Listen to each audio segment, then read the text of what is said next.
Hello my dear student, मेरा नाम है संतोष सर। स्वागत है आप सभी का आपका अपने यूट्यूब चैनल माँ सरदे टीचिंग सेंटर में।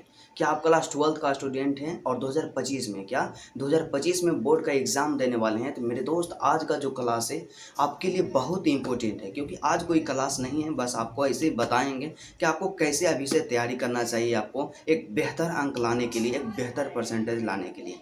तो चलिए, आज क्या है कि हम लोग क्या करते हैं कि दो सब्जेक्ट को हमेशा इग्नोर करके चलते हैं। पहला क्या है? पहला हिंदी और दूसरा इंग्लिश है। इंग्लिश तो आप थोड़ा बहुत पढ़ते हैं, क्योंकि इंग्लिश में बिहार बोर्ड के मैक्सिमम ऐसे स्टूडेंट होते हैं जो कमज़ोर होते हैं, इसलिए ध्यान देते हैं। लेकिन हिंदी ऐसा सब्जेक्ट है जिसे आप लोग ध्यान ही नहीं देते हैं, शुरू से पढ़ते ही नहीं कि हिंदी में आपको क्या क्या पढ़ना है। सोचते हैं कि हिंदी तो आसान है, उसमें क्या है कि थोड़ा सा भी एक महीना मेहनत करेंगे तो उसमें एक बेहतर अंक आ जाएगा। लेकिन ये सबसे बड़ा मूर्खता है, सबसे बड़ा गलती है, क्योंकि अक्सर स्टूडेंट यही करते हैं और उनका जो परसेंटेज होता है, लास्ट का ओवरऑल परसेंटेज जो, वही कम जाता है। क्योंकि आपको पता होना चाहिए कि जितना अंक का फिजिक्स आपका है, जितना अंक का केमिस्ट्री आपका है और जितना अंक का मैथ या बायोलॉजी होता है, उतना ही अंक का क्या है, आपका हिंदी और इंग्लिश होता है। और आपको हम हमेशा बताते हैं, हमेशा सजेस्ट करते हैं कि यदि आपको एक बेहतर अंक लाना है तो आपको हिंदी और इंग्लिश दो सब्जेक्ट पे आपको विशेष यहाँ फोकस करना है। क्या है? दो सब्जेक्ट पे विशेष फोकस करना है। और हिंदी और इंग्लिश दोनों ऐसा सब्जेक्ट है जिसको आप क्या कीजिए, थोड़ा थोड़ा भी अभी से पढ़ना स्टार्ट कीजिएगा तो उसमें एक बेहतर अंक आसानी पूर्वक लाया जा सकता है। तो चलिए, सबसे पहले हम लोग देखते हैं कि हिंदी को हमें कैसे अभी से स्ट्रॉन्ग करना है। हिंदी के लिए हमें आप क्या करना चाहिए, क्योंकि एग्ज़ाम में आपके मात्र 3 महीना बच गया, 3 से 4 महीना बचा हुआ है। इसमें से अभी आप क्या कीजिएगा कि एक बेहतर अंक हिंदी में आए। अभी से भी आप थोड़ा सा डेडिकेशन के साथ पढ़ना स्टार्ट कीजिएगा तो हिंदी में ज़रूर 97 से 98 अंक आ सकता है। और हम आपको नहीं बोलेंगे कि हिंदी में 100 में से 100 लाया जा सकता है, क्योंकि क्या है कि हिंदी एक भाषा है और भाषा में कभी लैंग्वेज में 100 में से 100 नहीं दिया जा सकता है। तो चलिए, सबसे पहला क्या है कि यदि आप हिंदी में अभी तक कुछ भी नहीं पढ़े हैं तो आप क्या कीजिए, तो यूट्यूब खोलिए, तो चैप्टर वाइज क्या कीजिए, आपका जो हिंदी का किताब है दिगंत भाग 2, वह 2 भागों में बटा हुआ हम लोग जानते हैं। तो 2 भाग में बटा हुआ, पहला गद्य खंड है और दूसरा काव्य खंड है। तो गद्य खंड और काव्य खंड, तो गद्य खंड के बारे में बात किया जाए तो लगभग जो गद्य खंड में चैप्टर्स की संख्या है 13 है और काव्य खंड में चैप्टर की संख्या 12 है। टोटल जो चैप्टर है ना, 25 चैप्टर आपके पास उपलब्ध है और आपको पढ़ना है। तो 25 चैप्टर का मतलब समझिए, 25 चैप्टर का मतलब 25 दिन। अभी से आप काउंट कीजिएगा तो 25 चैप्टर का मतलब 25 दिन। एक दिन में यदि एक चैप्टर आप पढ़ते हैं या 2 दिन में भी यदि आप एक चैप्टर पढ़ते हैं तो समझिए 2 महीना के अंदर आपका पूरा हिंदी खत्म हो जाएगा। तो आपको क्या करना है कि गद्य खंड आप उठाइए, गद्य खंड का 1 से लेकर बातचीत से लेकर शिक्षा जो लास्ट आपका चैप्टर है वहाँ तक आप सिर्फ उसको पढ़िए, उसका कहानी सुनिए। उसके बाद आप क्या कीजिए कि ऑब्जेक्टिव के लिए आप क्या कीजिए, सब्जेक्टिव को कैसे स्ट्रॉन्ग करना है। 2 तरह का प्रश्न एग्जाम में पूछा जाता है और जिसमें से एग्जाम पैटर्न आपका क्या रहेगा, 100 को ऑब्जेक्टिव रहेगा, उसमें से 50 का आंसर देना रहेगा, बस जस्ट दुगना रहेगा। तो 50 अंक का ऑब्जेक्टिव और 50 अंक का सब्जेक्टिव होता है। तो यहाँ से सीधा सा स्पष्ट यही होता है कि आपको क्या करना चाहिए, को ऑब्जेक्टिव पे आपको विशेष फोकस करना चाहिए। यदि ऑब्जेक्टिव से आप 50 अंक फिक्स कर लेते हैं और 50 अंक ऑब्जेक्टिव में लाना बिल्कुल आसान काम है, बिल्कुल इजी काम है। क्योंकि ऑब्जेक्टिव में क्या होता है कि जितना आप रंगते हैं ना उतना आपको ज़रूर आएगा। क्योंकि क्या है, यदि आप थोड़ा सा बेहतर से मेहनत कीजिएगा तो हिंदी में ऑब्जेक्टिव के लिए आप क्या कीजिए, तो सबसे पहले अभी जाकर के आप क्या कीजिएगा, एक क्वेश्चन बैंक खरीद लीजिएगा। यदि आपके पास क्वेश्चन बैंक है तो बहुत अच्छा है, और क्वेश्चन बैंक यदि आपके पास नहीं है तो आप जाइएगा मार्केट और ब्रिलियंट का क्वेश्चन बैंक लीजिएगा। और उसमें क्या होगा, ब्रिलियंट का जो क्वेश्चन बैंक रहेगा ना, उसमें चैप्टर वाइज PYQ क्वेश्चन दिया रहता है, जो कि 2011 से 2024 तक पूछा गया है। तमाम क्वेश्चन वहाँ पे उपस्थित रहता है और चैप्टर वाइज रहता है। जैसे कि आप क्या है कि आप एक पहला चैप्टर निकालिएगा गद्य खंड का, बातचीत निकालिएगा। तो बातचीत के अंदर जितना भी क्वेश्चन 2011 से लेकर के 2024 तक पूछा गया, तमाम क्वेश्चन एक ही जगह दिया रहता है, चाहे वह ऑब्जेक्टिव हो या सब्जेक्टिव में लघु उत्तरीय हो या दीर्घ उत्तरीय प्रश्न हो या सप्रसंग व्याख्या वाला प्रश्न हो, सभी का सभी वहीं पे दिया हुआ रहता है। तो आप क्या कीजिए, हिंदी में बेहतर करने के लिए सिर्फ आप क्वेश्चन बैंक उठाइए, आपको विशेष दिमाग नहीं लगाना है। जितना भी ऑब्जेक्टिव क्वेश्चन पूछा गया है उतना आप कंप्लीट कीजिए पहला चैप्टर का, फिर दूसरा चैप्टर निकालिए, फिर दूसरा चैप्टर का ऑब्जेक्टिव क्वेश्चन कंप्लीट कीजिए, इस तरह से कंप्लीट कीजिए। और दूसरा काम आपको क्या करना है कि जैसे क्या है कि आपका जो चैप्टर है, पहला चैप्टर कौन है, बातचीत, तब बातचीत के लेखक कौन है, बालकृष्ण भट्ट हैं। इस तरह से जितने भी चैप्टर हैं और जितने भी लेखक हैं और जितने भी वहाँ पे क्या है सभी के मतलब कवि हैं, जैसे कि गद्य खंड में तो लेखक हो जाएगा या निबंधकार हो जाएंगे, लेकिन क्या है कि काव्य खंड के बारे में बात किया जाए तो उसमें तो होते हैं कविता या उसका क्या होता है, कवि होता है। इस तरह से याद कीजिएगा। और गद्य खंड में आप थोड़ा सा एक और चीज़ मेहनत कर लीजिएगा कि क्या कि बातचीत क्या है, बातचीत निबंध है या कहानी है या ऐसे है। इस तरह से इसको आप कंप्लीट कीजिएगा। दो काम हो गया। और तीसरा काम आप क्या कीजिएगा कि एक मॉडल पेपर खरीदिएगा टारगेट का, क्योंकि आप लोग अक्सर इंतज़ार करते रहते हैं कि बिहार बोर्ड के द्वारा जो ऑफिशियल मॉडल पेपर जारी किया जाएगा हम लोग उसे खरीदेंगे और उसी से अपना प्रैक्टिस करेंगे। क्योंकि ऐसा मानना होता है कि बिहार बोर्ड जो जारी करता है ना तो उससे एग्ज़ाम में क्वेश्चन बहुत लड़ता है, लेकिन ऐसा बात नहीं है। आपको क्या करना चाहिए, यदि आप बेहतर करना चाहते हैं तो अभी से टारगेट का एक मॉडल पेपर आता है, मार्केट में आ चुका है 2025 एग्ज़ाम के लिए, उसको आप खरीद लीजिए, ठीक है। और प्रत्येक सब्जेक्ट का 5 सेट दिया हुआ रहता है, तो हिंदी आप निकालिए तो हिंदी का भी 5 सेट रहेगा। तो पाँचों सेट आप क्या कीजिए, जितना भी ऑब्जेक्टिव उसमें पाँचों सेट में दिया हुआ है समस्त ऑब्जेक्टिव को, सभी ऑब्जेक्टिव को आप लोग क्लियर कर लीजिए। 5 ऑब्जेक्टिव है, आप 5 गुने 50 कीजिएगा तो 250 ऑब्जेक्टिव आएगा। तो 250 ऑब्जेक्टिव को आपको कंप्लीट करना है और ऑब्जेक्टिव के लिए इससे ज़्यादा आपको काम नहीं करना है, ठीक है। अब बात करते हैं कि सब्जेक्टिव। तो देखिए सब्जेक्टिव जो हिंदी में है ना, उससे दो तरह का, दो जगह से प्रश्न पूछा जाता है। पहला आपका क्या रहेगा, व्याकरण रहेगा, और दूसरा आपका क्या रहेगा, आपका किताब रहेगा।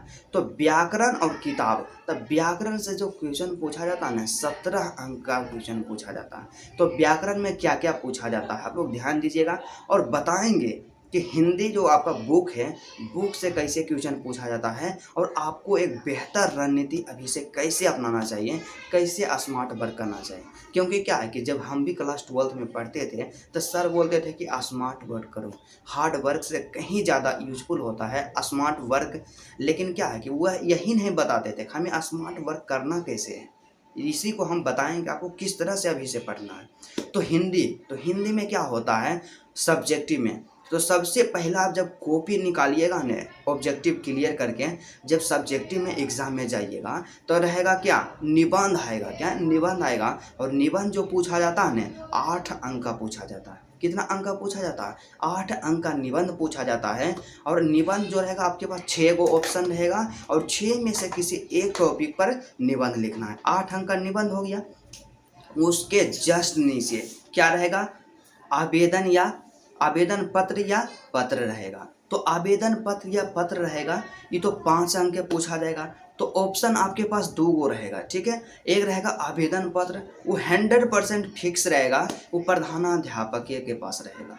और दूसरा रहेगा आपका पत्र, और पत्र में क्या रहेगा, या तो आपके माता या पिता के पास लिखने के लिए कहा जाएगा, या आपका जो दोस्त है दोस्त के पास लिखने के लिए कहा जाएगा, मित्र के पास कहा जाएगा। ऐसे रहेगा कि अपने मित्र के पास एक पत्र लिखें जिसमें किसी दर्शनीय स्थल का वर्णन हो, या क्या लिखेगा कि अपने मित्र के पास एक पत्र लिखें जिसमें अपने बड़े भाई या बड़े बहन के वैवाहिक कार्यक्रम में शामिल होने हेतु वर्णन किया हो। या माता जी के पास बोलेगा तो क्या पूछेगा आपसे कि अपने माता जी के पास एक पत्र लिखें जिसमें अपनी वार्षिक परीक्षा का तैयारी करते हुए उल्लेख करें। इसी तरह से आपसे पत्र पूछेगा। और तीसरा ग्रामर में क्या पूछेगा आपसे, लास्ट में क्या रहेगा जानते हैं, रहेगा ऐसे रहेगा, नहीं पैसेज रहेगा। ऐसे उसको आप नहीं कर सकते, ऐसे का मतलब वही हो गया, मतलब गद्य रहेगा क्या, वहाँ से संक्षेपण रहेगा, सीधा आप समझिए संक्षेपण रहेगा। तो संक्षेपण क्या होता है, तो संक्षेपण क्या होता है कि एक कहानी आपके पास दिया हुआ रहेगा और उस कहानी को आपको क्या करना है, कि छोटा करके लिखना है। क्या लिखना है? छोटा करके लिखना है। उस कहानी को आपको गिन लेना है कि उसमें टोटल शब्दों की संख्या कितना है और उसको 3 से डिवाइड कर देना है। और यदि आप 3 से डिवाइड करते हैं तो जितना आता है ना शब्द उतना में आपको लिखना है। जैसे एक एग्जाम्पल के द्वारा हम लोग समझते हैं। तो एग्जाम्पल क्या है कि एक कहानी दिया हुआ है, ठीक है, तो उसमें हम लोग क्या किया कि गिने टोटल, तो 90 शब्द हुआ। तो 90 को हम लोग 3 से भाग करेंगे, तो 90 को 3 से भाग करेंगे तो आएगा 30। तो वो जो कहानी जो कि 90 शब्द में लिखा हुआ था तो उसको हमको 30 शब्द में लिखना है। तो आप लोग देखिए ऐसा बोल सकते हैं कि एक एग्जैक्ट 30 शब्द में हम लोग कैसे लिख सकते हैं। तो 30 के आसपास भी रहेगा ना तो कोई दिक्कत नहीं। यदि 25 भी हो जाए फिर भी अच्छा है, यदि 40 भी हो जाए तो फिर भी अच्छा है। लेकिन क्या है कि 30 से थोड़ा सा आस पास में ही रहे। यदि मान लीजिए, देखिए यदि 30 तक लिखना है, शब्द लिमिट 30 है और आप 50 लिख दीजिएगा तो ये गड़बड़ है। आपको क्या करना है, ज़्यादा से ज़्यादा प्रयास करना है, 25 और 35 के बीच में ही लिखने का प्रयास करना। इतना हो गया। तो आप लोग क्या है कि अब हो गया क्या, निबंध हो गया, आवेदन पत्र हो गया और संक्षेपण हो गया। अब बात आता है कि आप तो सिर्फ बताएं कि क्या क्या पूछा जाएगा, लेकिन उसके लिए हमें तैयारी कैसे करना है, क्या क्या आप इस पे ध्यान देना है। तो सबसे पहला आता है मेरे दोस्त, मेरे भाई, क्या है, क्योंकि क्या है, मैं कोई टीचर नहीं हूँ, आप ही की तरह एक स्टूडेंट हूँ। बस आप में और मुझ में डिफरेंस सिर्फ इतना है कि आप अभी बोर्ड का एग्ज़ाम देने वाले हैं, हम बोर्ड का एग्ज़ाम दे चुके हैं, और इसलिए आपके एक बड़ा भाई होने के नाते आपको हमेशा सजेस्ट करते रहते हैं, आपको हमेशा सिखाते रहते हैं, बताते रहते हैं। तो आपको देखिए निबंध के लिए क्या करना चाहिए। जैसे मैं भी करता था, क्लास 12 में था। तो निबंध एक ऐसा टॉपिक है ना, तो जिसमें से केवल आप 5 गो निबंध तैयार कीजिएगा तो उसमें एग्ज़ाम जो 2025 का होगा उसमें फिक्स रहेगा, एगो अइबे करेगा। तो आप कैसे सेलेक्ट कीजिएगा, वो आप भी कर सकते हैं। सबसे पहले क्या कीजिए, क्वेश्चन बैंक उठाइए। क्वेश्चन बैंक उठा करके आप लोग क्या कीजिए कि जो भी निबंध 2011 से 2024 तक पूछा गया उसका एक आप लिस्ट तैयार कीजिए।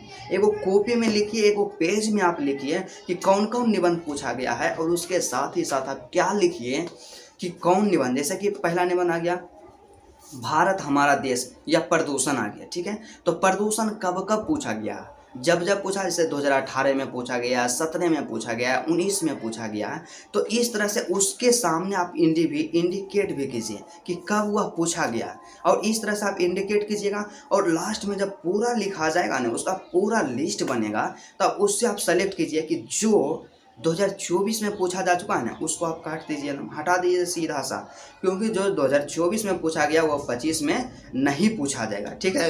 और उसके बाद आपको क्या करना है कि 24 वाला को काट करके और देखना है कि कौन कौन सबसे ज़्यादा बार पूछा गया है। तो जो सबसे ज़्यादा बार पूछा गया है 5 आपको सेलेक्ट करना है और उसको कंप्लीट करना है, और उससे बाहर एग्ज़ाम में नहीं आएगा। और आपको फिर भी कन्फ्यूजन है कि भैया हम तो इतना भी नहीं कर सकते, हमसे नहीं होगा, तो आप लोग कमेंट कीजिएगा, आपके लिए आपका भाई तैयार है, आपके लिए ज़रूर निबंध तैयार करके देगा। उसके बाद दूसरा क्या आता है, आवेदन पत्र। तो आवेदन पत्र तो रामबाण है, उसमें 3 को तैयार करना है, एक प्रधानाध्यापक के पास, उसके बाद एक माताजी या पिताजी के पास, एक अपने मित्र के पास। और तीनों आपको हम बता दिए हैं, और लेकिन फिर भी आपको कन्फ्यूजन है तो हम बता देंगे। सिर्फ उसका फॉर्मेट सीखना है कि प्रधानाध्यापक के पास कैसे लिखा जाता है। वैसे तो हम लोग क्या है कि बचपन से आवेदन पत्र को लिखने के लिए हम लोग प्रैक्टिस किए हैं, हमें आता है। और नहीं भी आता है तो आपका भाई आपके साथ है, आपको ज़रूर बताएगा, ठीक है। और उसके बाद संक्षेपण, तो संक्षेपण तो आपको हम बताए हैं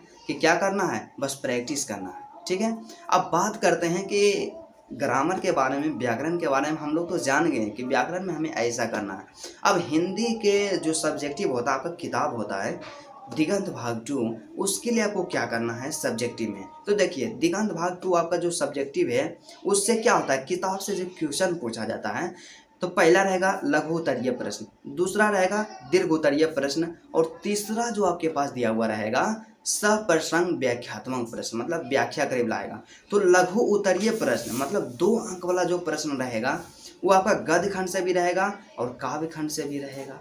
तो आप लोग क्या कीजिएगा, उसी तरह से काम कीजिएगा कि चैप्टर वाइज जो भी लघु उत्तरीय प्रश्न पूछा गया ना, सबको तैयार कर लीजिएगा। क्या कीजिएगा, सबको तैयार कर लीजिएगा। और जो 2024 में क्या, जो कि 2024 में पूछा गया क्वेश्चन, उसको आप इग्नोर कर दीजिएगा, उसको काट दीजिएगा। और उसके अलावा जो भी क्वेश्चन पूछा गया उसको थोड़ा सा आप लोग प्रैक्टिस करिएगा, कहानी सुनिएगा, तो आपके दिमाग में भी रहेगा। और आपको हम भी बताएंगे कि 2025 के लिए आपको कौन सा सब्जेक्ट तैयार करना, और पीडीएफ के साथ आपको बताएंगे।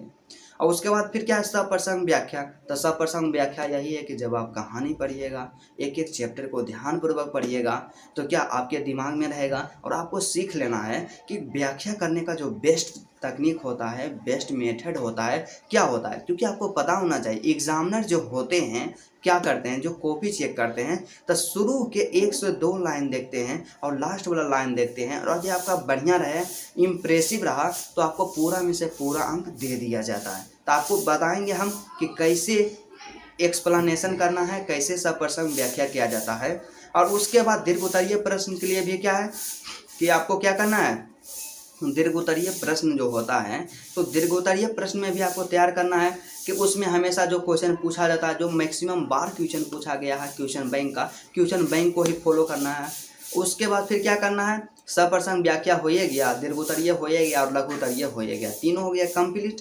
और उसके बाद अगला काम आपको क्या करना है कि वही टारगेट का जो आप मॉडल पेपर लीजिएगा, मॉडल पेपर में जितना भी क्वेश्चन 5 सेट में दिया हुआ है, पांचों क्वेश्चन को आप लोग बढ़िया से, पांचों सेट को आप लोग बढ़िया से कवर कीजिएगा। चाहे उसमें ऑब्जेक्टिव क्यों ना हो, सब्जेक्टिव में लघु उत्तरीय हो या दीर्घ उत्तरीय हो या सप्रसंग व्याख्या वाला, 5 सेट को आपको रट जाना है। क्योंकि ऐसा मैं इसलिए कर रहा हूँ कि 2023 में हम भी एग्ज़ाम दिए थे, और उसमें क्या था कि मेरा मैथ था, मैथ बैकग्राउंड से थे, तो उसमें क्या है कि डिटर्मिनेंट्स जो आपका सारणिक होता है, सारणिक में एक क्वेश्चन हम देखे थे मैथ का, कई क्वेश्चन था कि जो टारगेट का मॉडल पेपर में था ना, सेम क्वेश्चन आया था एग्जाम में, एकदम डिजिट तक सेम आया था। जो डिजिट था इस बुक में, वही डिजिट एग्जाम में भी आया था क्वेश्चन। कहिएगा तो आपको हम दिखा भी देंगे मॉडल पेपर और आपका जो क्वेश्चन है 2023 का, दोनों को मिला करके आप लोग देखिएगा। डिटर्मिनेंट्स का जो क्वेश्चन रहेगा बिल्कुल सेम रहेगा, 110%।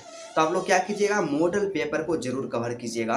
और लास्ट में आपको एक ही टिप्स देना चाहेंगे कि आप लोग क्या कीजिए, अभी से अपना हैंडराइटिंग पे थोड़ा सा विशेष ध्यान दीजिए। तो आप लोग कहिएगा कि कई ऐसे स्टूडेंट भी होते हैं जिनका हैंडराइटिंग तो बेहतर होता है, लेकिन आप बोलिएगा कि उस पर ध्यान क्या देना है। तो देखिए, हैंडराइटिंग अच्छा होना अच्छा बात है, लेकिन उसके साथ ही साथ स्पीड होना चाहिए। और यह गलती मेरे साथ भी था कि हम लिखते तो थे, मतलब ठीक लिखते थे, अच्छा हैंडराइटिंग भी था, लेकिन स्पीड ही नहीं था, स्पीड में लिख ही नहीं पाते थे। और नतीजा यही हुआ, लास्ट में फाइनल रिजल्ट यही आया कि जब एग्ज़ाम में हम उपस्थित हुए, एग्ज़ाम देने गए, तो कुछ क्वेश्चन को हम अटेम्प्ट भी नहीं कर पाते थे, पूरा क्वेश्चन को, कुछ क्वेश्चन को हम लोग छोड़ देते थे, क्योंकि मेरे पास टाइम ही नहीं बचता था। और हम नहीं चाहते हैं कि मेरा दोस्त, मेरा भाई जो है इस तरह का गलती करे। आप लोग क्या कीजिएगा, आपका जो हैंडराइटिंग है उस पर ध्यान दीजिएगा। उसमें क्या ध्यान दीजिएगा, जिनका हैंडराइटिंग थोड़ा सा गड़बड़ है, आप लोग अच्छा लिखने पे ध्यान दीजिएगा। उसके बाद स्पीड, मतलब हैंडराइटिंग में आपका स्पीड होना चाहिए और हैंडराइटिंग अच्छा भी होना चाहिए।